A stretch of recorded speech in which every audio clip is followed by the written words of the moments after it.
सभी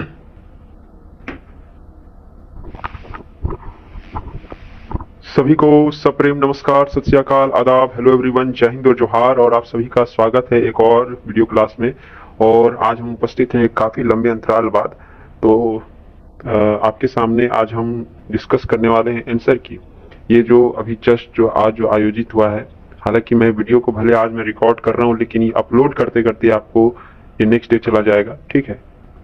तो चलिए बिना किसी अतिरिक्त समय के जाया करते हुए हम आगे बढ़ते हैं। चलिए मित्रों, हम झारखंड हाईकोर्ट असिस्टेंट के क्वेश्चन पेपर के आंसर को देखते हैं, ठीक है। तो आगे मैं बढ़ूं इससे पहले मैं आपको बता देता हूं, चूंकि ये 80 क्वेश्चंस का सिलसिला है और अगर हर एक 80 क्वेश्चन को यदि हम यहाँ सॉल्व करने लग जाएं तो हो सकता है कि हमें काफी ज्यादा समय लग जाएगा। तो उसके मद्देनजर मैंने यहाँ पे कोशिश करा है कि सबसे पहले तो ये इस वीडियो की खासियत ये होगी कि आपको सारे सब्जेक्ट कि आपको किसी भी सब्जेक्ट के अलग अलग आपको नहीं जाना पड़ेगा कि जीएस के लिए आपको अलग वीडियो देखना है, इंग्लिश के लिए अलग देखना है। सभी क्वेश्चंस के आंसर आपको इसी वीडियोस में मिल जाएंगे, ठीक है। दूसरी बात यह है कि हम यहाँ पे ज्यादा एक्सप्लेनेशन नहीं करेंगे, फिर भी जहाँ पे मुझे लगेगा कि अति आवश्यकता महसूस होगी और यदि आपको भविष्य में आपको जरूरत है कि नहीं सर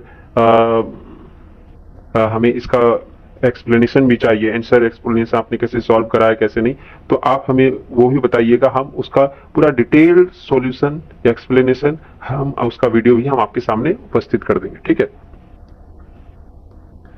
तो चलिए अब हम लोग आगे बढ़ते हैं।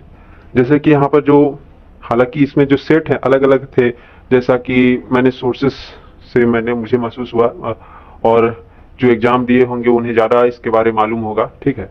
ये अंतिम एग्जाम ये जो हुआ था ये 2000 आपके 18-19 में भी ये आयोजित हुआ था, ठीक है। 2018-19 में आयोजित हुआ था। आई थिंक सितंबर का ही महीना था ऐसा कुछ, क्योंकि लास्ट एग्जाम मैंने दिया था और इसके काफी इंग्लिश के स्टैंडर्ड काफी इसके अच्छे रहते हैं, ठीक है। लेकिन इस क्वेश्चन के एनालाइजेशन का आपको ऐसा मतलब आप ऐसा पाएंगे कि जिसका भी मैथ पर कमांड अच्छा होगा, मैथ रीजनिंग पर, वो उसको एज मिलने वाला है। इंग्लिश तो और डेफिनेटली जिसका एंटोसिनोनी कम से कम करके गया होगा उसका। बाकी जीएसजीके का तो हम बहुत ज्यादा कुछ कह नहीं सकते, करंट अफेयर्स से उतने ज्यादा सवाल नहीं पूछे गए हैं जितना कि आपका स्टैटिक से सवाल पूछा गया, ठीक है। तो चलिए देखते हैं यहाँ पर हमारा जो पहला जो सेक्शन है दैट इज ग्रुप 1, ये इंग्लिश का है।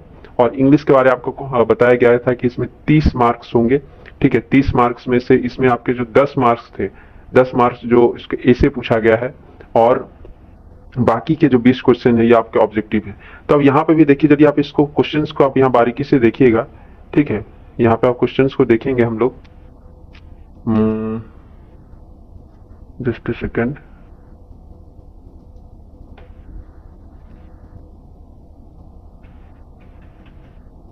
आई थिंक थोड़ा सा यहाँ पे कुछ इशू भी है, हाँ ठीक है। यदि आप क्वेश्चंस को देखेंगे 1 से यहाँ तक आपको 20 तक यदि आप क्वेश्चन देख पा रहे हैं तो आपको यहाँ पर जो 10 जो सवाल है, ठीक है, ये आपके सॉलिड शॉर्ट बनने चाहिए। मतलब 10 में से 8 आपके 7-8 तो बनने ही चाहिए, तभी आप इस एग्जाम बाकी, ठीक है। आपका इंग्लिश कैसा है कैसा नहीं वो बात की मैटर करता है, ठीक है। लेकिन ये तो यहाँ पर है कि आपको क्वेश्चंस बनाने पड़ेंगे और यहाँ पे आपको अच्छे नंबर यहाँ पर मिल सकते हैं। दिक्कत आपको यहाँ पे हो सकती है आपको करेक्शन में, ठीक है, क्योंकि उसमें पूरा आपको ग्रामर की आवश्यकता होती है, ठीक है। तो पहला सवाल जैसे यहाँ पे पूछा गया, वॉइस आधारित सवाल पूछा गया है, देखिए वॉइस आधारित सवाल पूछा गया है।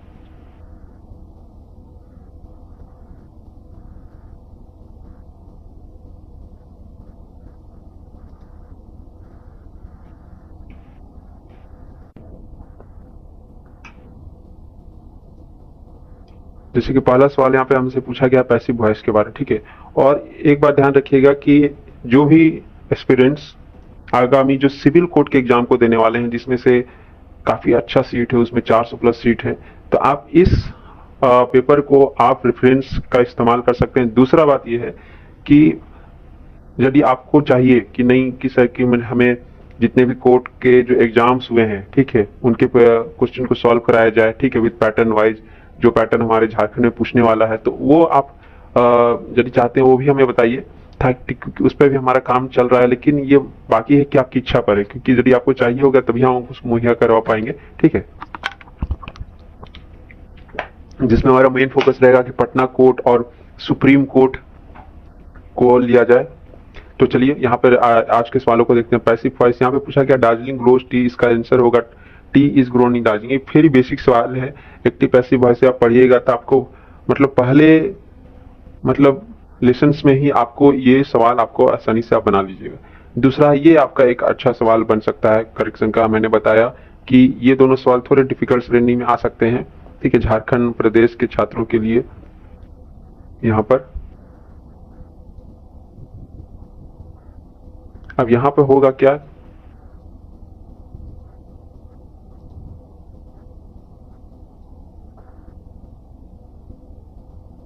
Just a second.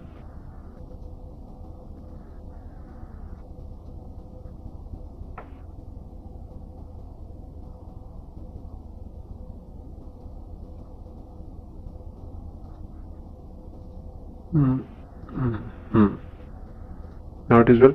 देखिए ये भी सवाल है, आपको एरर से संबंधित ये दोनों सवाल पूछे गए हैं, ठीक है।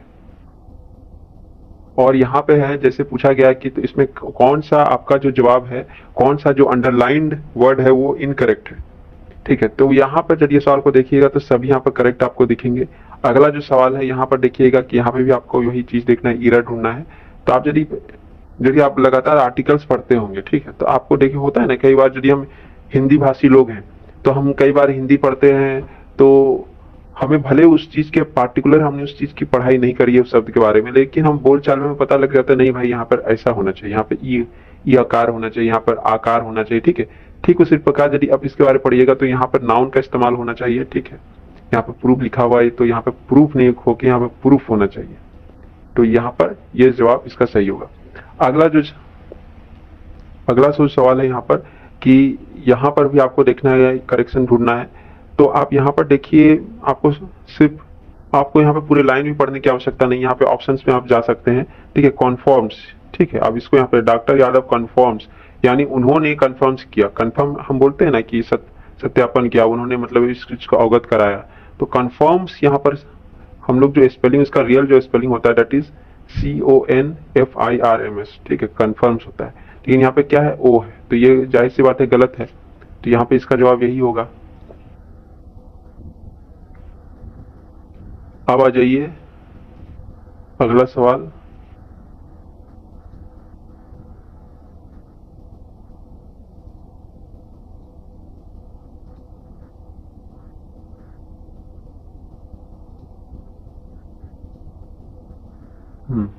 अब यहाँ पर देखिए पैसेज आधारित आपको सवाल बनाने हैं। सॉरी, यहाँ पर एक एंटोनिम है और जितने भी सवाल जो पूछे गए हैं वो एंटोनिम में ही पूछे गए हैं, ठीक है। इस बात का भी ध्यान रखिएगा।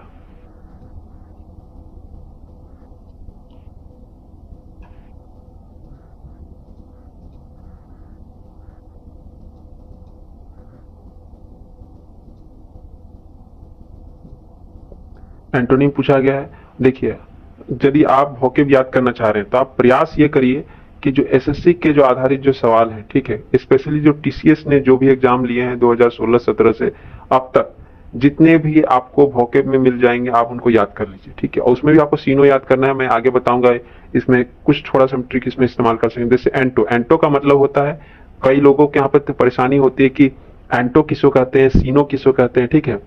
खासकर आप यदि आप इंग्लिश से उतने आप परिचित नहीं है, कॉम्पिटिटिव एग्जाम्स वाले इंग्लिश से, तो एंटो को याद रख लीजिएगा, ठीक है। एंटोनिम को अलग, ए फॉर एंटो, ए फॉर अलग, और सीनो का मतलब हो जाएगा, यानी सिनोनिम का मतलब होगा एस फॉर सिनोनिम और एस फॉर सेम, ठीक है।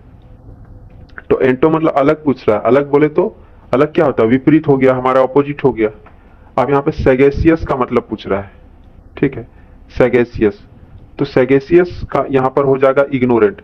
और एक ट्रिक इसमें इस्तेमाल हम लोग करते हैं, जो मैं जब क्वेश्चन सॉल्व करता था तो मैं इसका इस्तेमाल करता था। हालांकि ये कई बार हो सकता है कि गलत भी हो जाए, लेकिन मैक्सिमम केसेस में आपको सही होगा, ठीक है। आप जैसे वर्ड पकड़िए, मान लीजिए आपको सेगेसियस का मतलब पता है, ठीक है, आपको सेगेसियस को लग रहा है नहीं भाई ये पॉजिटिव वर्ड है, और आपको पूछा है एंटोनिम, तो आपको ऑप्शन वहां पे ऐसे खोजना है जो जिस शब्द को पढ़कर आपको निगेटिविटी का महसूस हुआ। अब मान लीजिए हमने यहाँ पे शब्द दे दिया जैसे डिप्रेशन, तो डिप्रेशन पढ़ते ही आप समझ जाइएगा that is a negative word.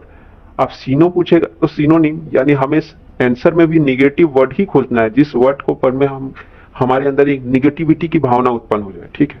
अब मान लीजिए एंटो पूछ देता है वहां पे, यानी अब डिप्रेशन निगेटिव है तो जाहिर सी बात है निगेटिव का क्या हो जाएगा उल्टा, पॉजिटिव। तो हमें ऑप्शन में वैसा वर्ड खोजना है जो हमें पॉजिटिविटी का महसूस दे। तो सेगेसियस अपने आप में एक पॉजिटिव वर्ड है, ठीक है। तो इसका जो उत्तर होगा इग्नोरेंट। अब आ जाइए पैसेज सवाल आपको सॉल्व करना है, ठीक है। और यहाँ पर जैसे लिखा हुआ है कि state of the world's birds and animal review, देखिए ये सब जो नंबर है ना, ये आपको अच्छे नंबर दिलाए जा सकते हैं, ठीक है। भले ग्रामर में आप गलत कर सकते हो, लेकिन यहाँ पर आपके गलत करने की संभावना कम है यदि आपने प्रैक्टिस कर रखा है। तो इसका जवाब होगा अंडरलाइन, ठीक है। 8 यानी हमारे जो फिल इन द ब्लैंक्स में जो अंदर होगा, यहाँ पर होगा आपका फुटप्रिंट, कार्बन फुटप्रिंट, यहाँ अंडरलाइन होगा। यहाँ पर सी जो यहाँ पर होगा, यहाँ पर होगा आपका ओवर एक्सप्लॉइटेशन, एंड डी में आपका होगा अनएप्रिसिएटेड, और अंतिम जो है ई में आपको ऑप्शन देखने को मिलेगा दैट इज इम्पेंडिंग, ठीक है। अब मैं मान लीजिए मैं इस चीज को, मैं ग्रामर को हर एक चीज को मैं, तो इसमें समय लग जाएगा, इसलिए हम इसको जल्दी जल्दी, आपको बस सही आंसर मालूम हो जाए कम से कम, ये इतना हमारा प्रयास है, ठीक है। अगला जो है हमारा, भी देखिए एंटो पूछ दिया आपसे, मतलब देखिए 5-6 तो आपका एंटो ही पूछ दिया है। तो आप यदि आप चाहते हैं कि हम आपको सोर्स बताएं, ठीक है, आपको सोर्स मुहैया कराएं, तो वो भी हम आपको करवा देंगे, ठीक है, बशर्ते आपको यहाँ पे इच्छुकता अपनी दिखानी होगी। अब जैसे पेट्रब का मतलब यहाँ पूछ रहा है, ठीक है। तो अब जिसको इसका हिंदी मीनिंग पता है वो तो आसानी से बना देगा। इसका मतलब होता है व्याकुल होना, ठीक है, अधीर होना, ठीक है। कई बार कुछ हमारे जीवन में ऐसी स्थितियां उत्पन्न होती हैं, काफी व्याकुल हो जाते हैं, काफी अधीर हो जाते हैं, ठीक है, दिखते नहीं, बेचैनी हो जाते हैं। तो इसका ऑपोजिट क्या होगा? शांत होना, ठीक है। तो यहाँ पे सूत, ये सूथिंग वाला ही सूत है, ठीक है। तो ये इसका जवाब होगा। अगला है जैसे इम्पेड। इम्पेड का मतलब होता है किसी चीज में रोड़ा अटकाना, ठीक है, किसी चीज को डिले करना। अब यहाँ पे देखिए हैम्पर तो निगेटिव वर्ड है ही, रिटार्ड भी निगेटिव वर्ड है, ठीक है। एक एक्सपेडिट जो है, इससे आपको पॉजिटिविटी की संभावना पूछे। एक्सपेडिट मतलब होता है, एक्सपेडाइट का मतलब होता है किसी चीज को त्वरित करना है, शीघ्रता करना, जल्दी से करना, ठीक है। तो ये इसका जवाब होगा। अगला जो है रिपग्नेंट। रिपग्नेंट मतलब होता है किसी चीज के प्रति आपको बहुत घृणा का भाव रखना, ठीक है, हम उसको एकदम बिल्कुल भी पसंद नहीं करते, ठीक है। एक होता है नापसंद और एक होता है बिल्कुल भी नापसंद। तो उस श्रेणी के शब्दों के लिए यहाँ पे रिपग्नेंट का इस्तेमाल होता है। इसका जो सही जवाब जो होगा that is pleasant. Another word devious. Dubious, dubious का मतलब होता है संदिग्ध, ठीक है, हम भी उसमें डाउट है, नहीं बोलते हैं कि नहीं कुछ तो भाई दाल में काला लग रहा है, ठीक है, तो दैट इज ड्यूबियस। तो यहाँ पे होगा लाइकली। लाइकली मतलब जिसकी संभावना काफी ज्यादा दिखती है, नहीं भैया ये होगा ही होगा, ठीक है। अगला जो है यहाँ पे पैसेज है, इस पैसेज को पढ़कर आपको सही जवाब देना है, ठीक है। अब यहाँ पे जो फिल इन द ब्लैंक्स वाला पैसेज था उसके मुकाबले ये जो क्वेश्चन है ये इजी है, ठीक है। क्योंकि इसका जो जवाब है आपको सिर्फ पैसेज में ही मिल जाएगा, बशर्ते आपको पैसेज को ध्यान से पढ़ना पड़ेगा, ठीक है। तो आपने पैसेज तो आपने पढ़ा ही होगा क्वेश्चन में, ठीक है। हम इसके आंसर आपको बता दे रहे हैं। जैसे 16 का हमारा यहाँ पर ए होगा, ठीक है, 17 का सी होगा रैपिड इंडस्ट्रियलाइजेशन, 18 का 3/4 of our citizen are breathing poor quality air, क्योंकि उसमें ड्रिंकिंग वाटर के बारे में बताया गया था, ठीक है। Another one is select the appropriate title for the passage. देखिए यहाँ पर एक तो एल्गल बूम्स, ये होने की संभावना बिल्कुल भी नहीं है। सागा ऑफ सेकंड रिवर्स, ये बिल्कुल भी नहीं होगा। स्टूडेंट यहाँ पर, एस्पिरेंट्स यहाँ पर, मेरे मित्र यहाँ पर कंफ्यूज करेंगे, एक या तो इम्पैक्ट ऑफ इंडस्ट्रियलाइजेशन, औद्योगिकीकरण का प्रभाव, और दूसरा we breathe and drink poison, ठीक है, हम सांस लेते हैं और पीते जहर है, ठीक है। तो मेरे हिसाब से जो इसका जो जवाब होना चाहिए that is we breathe in drink poison. बाकी कमीशन पर निर्भर करेगा कि हाई कोर्ट ऑफ झारखंड किस आंसर के साथ यहाँ पर जाती है, ठीक है। अगला जो सवाल है that is since when has water pollution acquired dangerous dimension. मतलब जो वाटर पॉल्यूशन है इसने एक विकृत, काफी भयावह डायमेंशन कब से मतलब इसमें आ गया। तो since sewage and industrial effluent started being dispose in river, जब से हम जो इंडस्ट्री के जो भी गंदगी थी, जो भी वेस्ट प्रोडक्ट है, जब उसको हम रिवर में डिस्पोज करना शुरू कर दिया, ठीक है। अब देखिए जीएस, तो इसके तो जवाब आपको आसानी से मिल जाएंगे, ठीक है। जैसे prime minister 3 petroleum project in which Indian state, ठीक है, अभी हालिया में, और ये करंट अफेयर्स का न्यूज है, ठीक है। और ये जो है बिहार में, क्योंकि अभी बिहार में क्या होने वाला, अभी चुनाव होने वाला है, तो जाहिर सी बात है कि अभी पूरा ध्यान वहां पर है, वहां पे नई नई योजनाएं लाई जा रही हैं। नीतीश सरकार काफी काफी रोजगार की बातें कर रही है और दे भी रही है, ऐसी बात नहीं है, हमारे स्टेट से तो काफी बेहतर है वो। ठीक है, तो उसी सिलसिले में प्राइम मिनिस्टर मोदी जी ने भी वहां पर 3 पेट्रोलियम प्रोजेक्ट्स की बात करी है। अब बिहार के कहां पर, तो दैट इज बांका। ठीक है, ये झारखंड से सटा ही वाला जिला है Banka. Another Eritrea, which became the 182nd member of the UN in 1993, is located in which country? देखिए ये सवाल जो है ना, ये अपने आप में थोड़ा टफ सवाल हो जाता है, क्योंकि यहाँ पर 1993 के बारे में पूछा जा रहा है। ठीक है, तो इसका जो जवाब होगा अफ्रीका होगा। अदर है गर्म पानी सेंचुरी कहाँ है, तो ये डिफू असम में है। नोबेल प्राइज किस किस फील्ड में दिया जाता है? ठीक है, तो यहाँ पर आप देखिएगा कि सभी फील्ड उसके बारे में दिए गए हैं, तो ऑल ऑफ द एबव होगा। Political party led by Hitler that came to power in Germany in 1930, ये तो हर कोई आंख मूंद के बता सकता है, दैट इज नाजी पार्टी। देखिए स्पोर्ट्स ऑफ भूटान, अब भूटान के बारे क्यों पूछ सकता है, क्योंकि हमारे जो भी पड़ोसी राज्य है, ठीक है, नेबरहुड कंट्रीज हैं, उनके बारे आपको थोड़ा सा जानना जरूरी है। वहाँ का नेशनल लैंग्वेज क्या है, वहाँ का नेशनल एनिमल क्या है, लाइक दैट नेशनल स्पोर्ट्स क्या है, दैट इज आर्चरी यानी तीरंदाजी। ठीक है, अगला जो है कि सोमदेव देव वर्मन नामक जो इंडियन एथलीट है, ये किस खेल से संबंधित है, that is tennis.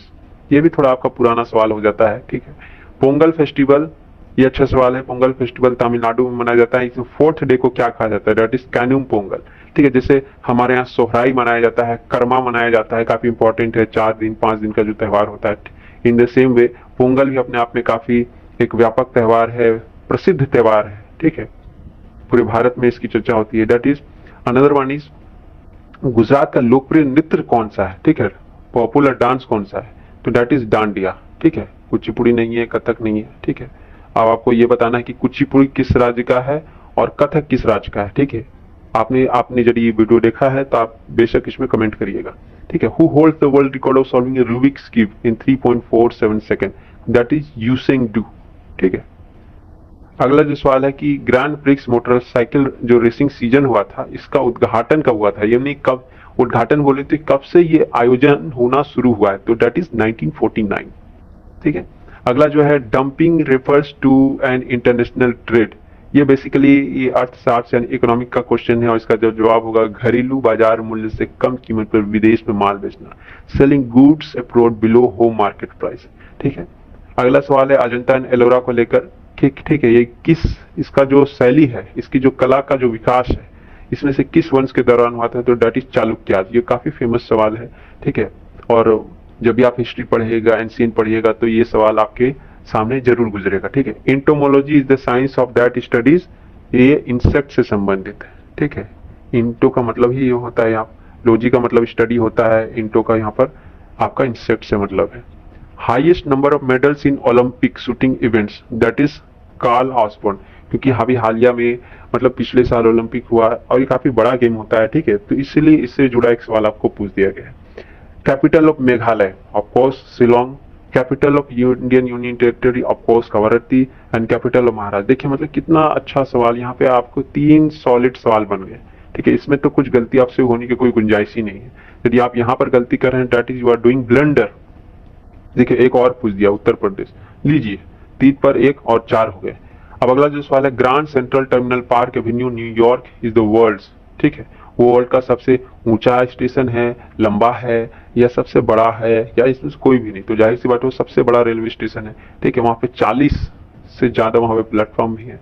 First Afghan वार टूक वार इन विच ईयर, ये भी काफी आसान सवाल की श्रेणी में रखिएगा, क्योंकि ये आपको शुरुआती सवाल है, जब इस चैप्टर को पढ़ते हैं तो आपको शुरुआती में ही ये सब देखने को मिल जाता है। ठीक है, अगला है कि state government, what is the share of state government capital regional rural bank, that is 15%।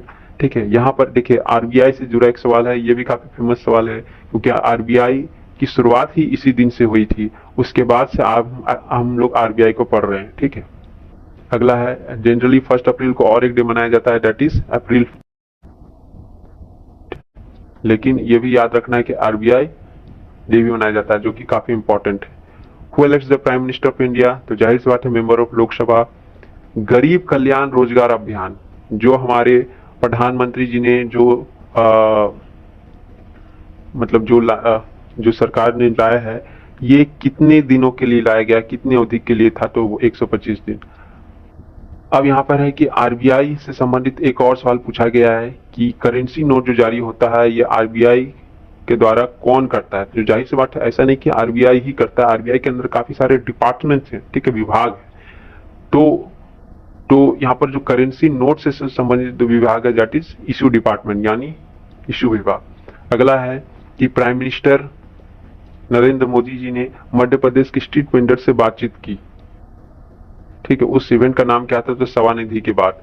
अगला है executive power in Indian parliament. ये बहुत ही बेसिक सवाल है पॉलिटी का, ठीक है, आप कंपटीशन की दुनिया में आएंगे तो ये कुछ एक लेमन सवाल है, ठीक है, दैट इज प्राइम मिनिस्टर। अगला है कि first green Islamic bond was issued by which country, that is Malaysia.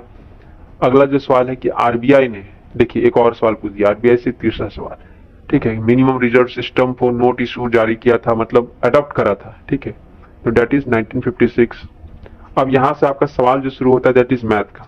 देखिए मैथ एक ऐसा सब्जेक्ट है ना जो आपको सॉलिड नंबर दिलाता है, जिनका भी मैथ अच्छा है, ठीक है, वो वहां पे आसानी से नंबर फेच कर सकते हैं। और जैसा इस एग्जाम में देखने को मिला है तो लगभग 50% जो सवाल है, ठीक है, 8 से 10 सवाल है, दैट इज डुएबल है, मतलब वो एक बार में आपसे बनाए जा सकते हैं। बाकी के जो 5 से 6 सवाल हो जिसमें आपको थोड़ा सा टाइम लग सकता है, बनेंगे वो भी, लेकिन उसमें से 3-4 तो श्योर शॉट बनेंगे, हो सकता है कि 2-3 आपको छोड़ना पड़ जाए, ठीक है, टाइम के भाव में या प्रैक्टिस के भाव में, ठीक है, लेकिन डुएबल सवाल आपको 8 से 10 इसमें बेशक है। अब यहाँ पर जैसे रेशियो आधारित सवाल जो पूछा गया है, ठीक है, तो इसका जो जवाब होगा आपका 1840 होगा। ये काफी मतलब अच्छा सवाल है ये, ठीक है, ये काफी। अब मान लीजिए इसमें क्या है कि इसमें आपको जैसे आंसर इसका 18,400 होगा, ठीक है, 18,400 क्यों होगा, क्योंकि यहाँ पर आपको देखिए 8:5 का रेशियो दिया गया है इलिटरेट और लिटरेट का, लिटरेट और इलिटरेट का, तो जाहिर सी बात है उन दोनों के बीच अंतर कितना यूनिट का, 3 यूनिट, और ये बराबर है कितना, ये बराबर है 8400 के, तो एक यूनिट में कितना हो गया 2800, ठीक है। अब इससे क्या होगा, 2800 से आप टोटल अपना मेल और फीमेल निकाल लीजिएगा, बाकी डाटा यहाँ पे दिया हुआ है, तो सॉल्व करने पर यहाँ 18,400 आएगा। अगला है ये देखिए, ये आपका श्योर शॉर्ट, ये आपका PRT फॉर्मूला पर बैठा दीजिए आप इसको, ठीक है, बराबर SI, वहां पे आपको ये आंसर इसको आपको निकल जाएगा, क्योंकि यहाँ पे आपको निकालना है P और आपका SI दिया हुआ है। अगला है यहाँ पर HCF इतना है, HCF 2 नंबरों का इतना आपको बताया गया, दैट इज 239, तो उनका LCM कितना होगा, ठीक है, HCF बताया गया है, आपको उसका LCM बताना है।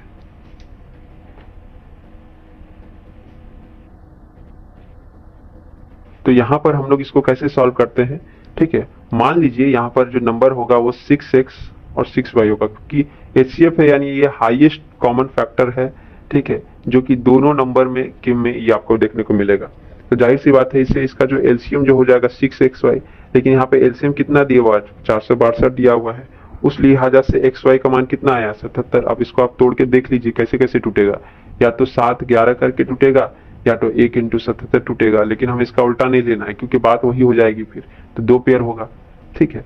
अगला जो सवाल है ये भी आपको HCF LCM में ही पूछ दिया है, ठीक है, इसका जवाब होगा 2, इसको भी उसी तरह सॉल्व करेंगे। अगला जो सवाल है दैट इज 56, ये भी आपको HCF LCM में ही पूछा गया सवाल है, और इसमें भी हम लोग वही तरकीब अपनाएंगे।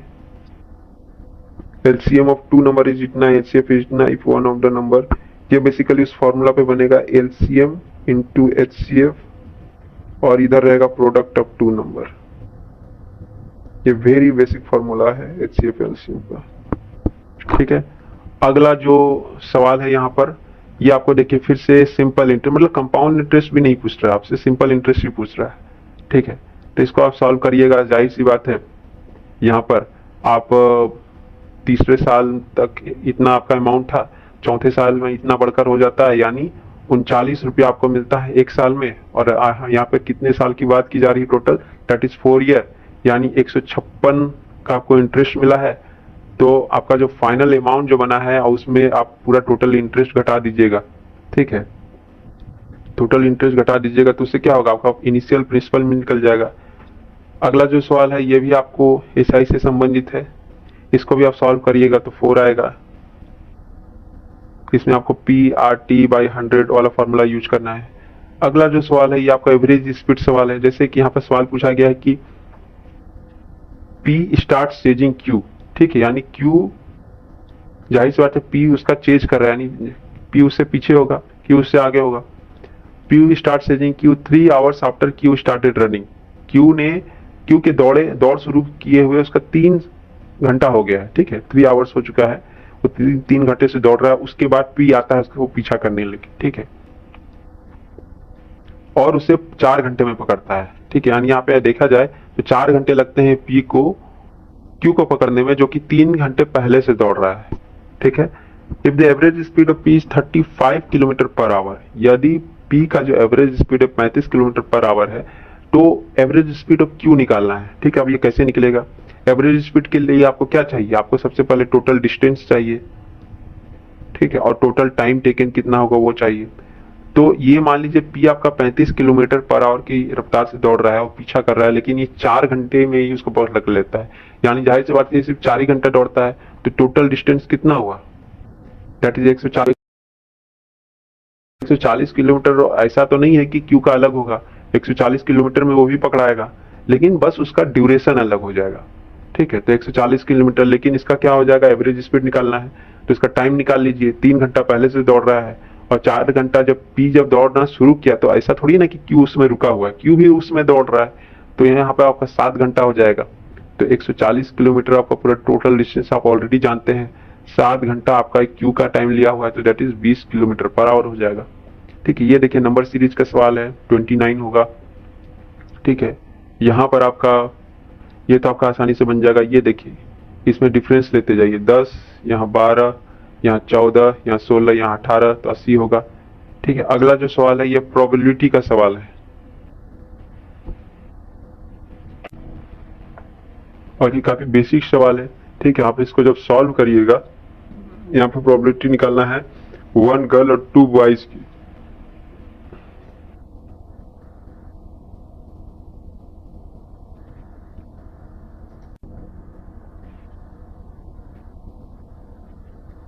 तो इसका जो जवाब होगा 21/46 होगा। और ये थोड़ा सा ये आपको इलोबरेटिव सवाल है, मतलब इसमें आपको टाइम टेकिंग लग सकता है, ठीक है, क्योंकि इसमें हम लोग वो जो NCR वाला जो फॉर्मूला है वो इस्तेमाल करेंगे। अगला जो सवाल है यहाँ पर, ये भी आपका प्रोबेबिलिटी से ही संबंधित सवाल है, ठीक है, लेकिन ये काफी बेसिक सवाल है, इसमें आपको उतना टाइम नहीं लगेगा, ठीक है, क्योंकि बोथ ऑफ देम पूछ रहा है, यानी आपको P A एंड B पूछ रहा है, ठीक है, यानी 2/5 इंटू 3/7 होगा यहाँ पर।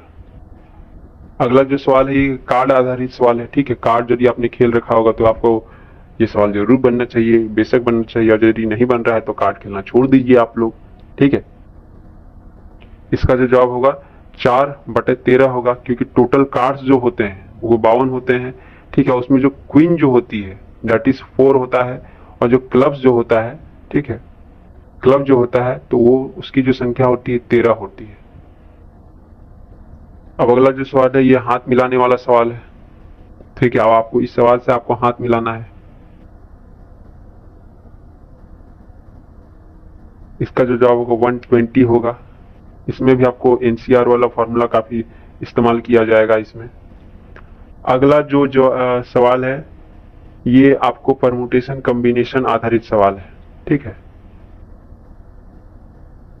तो इसका जो जवाब होगा दैट इज 1/100 होगा, क्योंकि इसमें जो टोटल कॉम्बिनेशन जो बन के निकलेंगे 10 इंटू 10/100 होगा, ठीक है।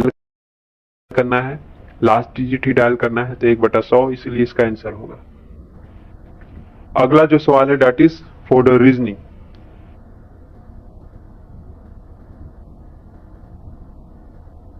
इसका जो जवाब होगा that is only conclusion 1 follows, ठीक है। इसमें क्या करना पड़ता है, आपको y और a के बीच में देखना है, तो आपको y से a जाने का रास्ता देखना होगा, ठीक है। हो सकता है कई बार आप डायरेक्ट पहुंच जाए, कई बार हो सकता है कि आपको जोड़ जोड़ के पहुंचना पड़ता है, तो y से आपको जोड़ के जाना पड़ेगा, लेकिन a से p आप नहीं जा पाइएगा, क्योंकि साइन जो पूरा ऑपोजिट जब हो जाता है तो वहां पे चीजें वैलिड नहीं होती है। ठीक है, अगला जो सवाल है, इसका कोई भी कंक्लूजन इसमें आपको सही नहीं निकलेगा। आप इसको जब सॉल्व करिएगा, b ग्रेटर देन x, ठीक है, आप यहाँ पर देखिए b ग्रेटर, ये b इधर हो गया, ठीक है, b ग्रेटर देन x और x यहाँ पर है, और j less than equal to l, और इसका भी जवाब आपको ये भी आपको नहीं मिलने वाला। तो जाहिर सी बात है, ना तो निष्कर्ष 1 होगा और ना ही इसमें 2 होगा। ये जो मैक्सिमम जो रीजनिंग में जो सवाल दिए गए, दैट इज डाटा सफिशिएंसी, ये मैक्सिमम आपको बैंकिंग में ज्यादा पूछे जाते हैं, या फिर आजकल रेलवे में भी इसका, खासकर जो टायर 2 के एग्जाम्स जो होते हैं, ठीक है, उसमें आपको इनकी संख्या आपको अच्छी खासी देखने को मिलेगी। यहाँ पर जैसे आपसे पूछता है कि what is the annual income of a, दोनों स्टेटमेंट दिया हुआ है, तो आपको कौन सा स्टेटमेंट वहां पर, या तो एक स्टेटमेंट को पढ़िए, दूसरे स्टेटमेंट को पढ़िए, क्या पहला स्टेटमेंट से ही आंसर मिल रहा है, क्या दूसरा स्टेटमेंट से ही आंसर मिल रहा है, क्या दोनों को यूज करना पड़ रहा है, तो उस आधार पर सवाल बनते हैं। ठीक है, तो यहाँ पर आपका दूसरा आधारित जो स्टेटमेंट है उससे आपको इसका आंसर मिल जाएगा। ठीक है, अगला है यहाँ पे पेरीमीटर ऑफ रेक्टेंगल पूछ रहा है, दोनों स्टेटमेंट को जब आप पढ़िएगा तो आप पाइएगा कि इसमें भी स्टेटमेंट 2 इज सफिशिएंट है पेरीमीटर बताने के लिए। ठीक है, क्यों? क्योंकि यहाँ पे देखिए ब्रेथ ऑफ रेक्टेंगल जो है equal of radius of circle of perimeter, तो 2 पाई आर यहाँ पर लगाएंगे, उस फॉर्मूला का भी यूज करना पड़ेगा। ठीक है, अगला जो सवाल है दैट इज, यहाँ पे पूछा गया if taps A B and C are open simultaneously how long will it take to fill the tank completely. तीनों टैप को, तीनों नल को हमने खोल दिया है, और उसमें सी जो है आउटलेट पंप है, आउटलेट यानी वो पानी टंकी खाली करने वाला है, बाकी जो दोनों है यानी वो भरने वाले हैं। ठीक है, तो जाहिर सी बात है दोनों के फैसिलिटी तो जुड़ रही होगी, लेकिन ये इसकी जो एफिशिएंसी होगी उसमें से माइनस करेगी। ठीक है, इसका जवाब होगा बोथ स्टेटमेंट 1 एंड 2। यदि आपने भी इस क्वेश्चन को सॉल्व करा है, आपको लगता है कि कोई किसी का आंसर गलत है, तो आप बेझिझक हमें कमेंट करिएगा, हमें बताइएगा कि नहीं इसका आंसर ये भी है। ठीक है, तो हम उसको क्रॉस चेक भी करेंगे। ठीक है, लेकिन जहां तक मैंने अपनी सूझबूझता से बनाया है, तो आंसर शायद एक आध दुका हो भी सकता है, लेकिन मैक्सिमम आपको सवाल, आपको के जवाब उसको सटीक ही देखने को मिलेंगे। ठीक है, एक और यहाँ पे सवाल पूछा गया है, दैट इज ये डेप्थ आधारित सवाल है, ये थोड़ा सा अलग सवाल होता है। ठीक है, एसआई आप जब पढ़िएगा, अभी तक जो आपने 3 जो सवाल बनाए थे इससे पहले, वो बेसिक सवाल थे, लेकिन ये यहाँ पर इसमें एक चीज जुड़ गया है, आपका डेप्थ रिंग जुड़ गया है, तो ये अपने आप में डिफिकल्ट सवाल हो जाता है, अच्छा सवाल हो जाता है, दैट इज इसका आंसर होगा 22। ठीक है, अगला जो है यहाँ पर ये एक सीधा सा सवाल है, फ्रैक्शन का सवाल है। ठीक है, इसका आंसर होगा 800। अगला जो सवाल है ये आपका टाइम स्पीड एंड डिस्टेंस का सवाल है, ये भी ओके मतलब मॉडरेट सवाल है, इसका जवाब होगा 96 किलोमीटर पर आवर। एक और सवाल देख लीजिए, यहाँ पर रीजनिंग का आ गया आपके सामने। ठीक है,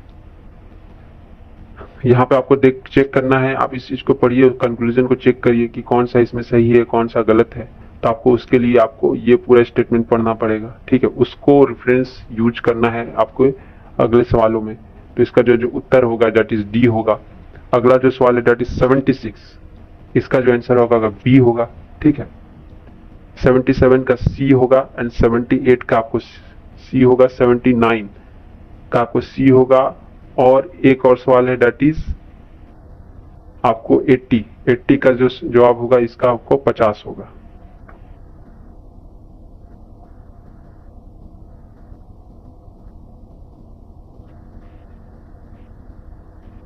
ठीक है, क्योंकि इसमें आपको एज्यूम करना पड़ेगा कि पास्ट कैंडिडेट आपके 5x हो जाएंगे। ठीक है, दूसरा आपका फेल्ड कैंडिडेट आपका 6x हो जाएगा, x हो जाएगा, टोटल आपको 6x हो जाएगा। ठीक है, दूसरा new number of failed candidate यहाँ पे कितना बनेगा, 40 फ्यूअर कैंडिडेट हुए पेयर देन 20 मोर फेल्ड, तो हो जाएगा आपका x + 20 हो जाएगा। ठीक है, तो new number of past candidate कितना हो जाएगा, 5x और -40।